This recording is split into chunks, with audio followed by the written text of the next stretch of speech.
સાબરકાંઠા જિલ્લામાં ભગવાન શ્રી કૃષ્ણની પ્રતિમા દૂધ પીતી હોવાનો દાવો કરતા વિડીયો સોશિયલ મીડિયામાં ભારે વાયરલ થઈ રહ્યો છે।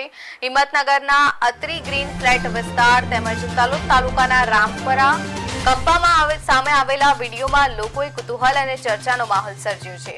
વાયરલ વિડીયોમાં ભક્તો ભગવાન શ્રી કૃષ્ણની પ્રતિમા સમક્ષ ચમચી વડે દૂધ અર્પણ કરતા જોવા મળે છે અને દૂધ પ્રતિમામાં સમાઈ જતું હોવાનું દેખાતા કેટલાક લોકો તેને ચમત્કાર ગણાવી રહ્યા છે। જણાવ્યા મુજબ ગત રાત્રે 9 થી 11 વાગ્યાની વચ્ચે આ ઘટના બની હોવાનો દાવો કરવામાં આવી રહ્યો છે।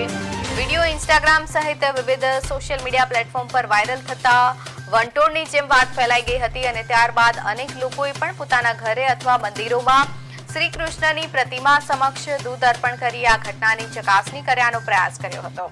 જો કે બીજી તરફ સોશિયલ મીડિયા પર કેટલાક લોકો આ ઘટનાને વૈજ્ઞાનિક કારણો સાથે જોડીને જોઈ રહ્યા છે, તો કેટલાક લોકો તેને અંધશ્રદ્ધા ગણાવી ટ્રોલ પણ કરી રહ્યા છે।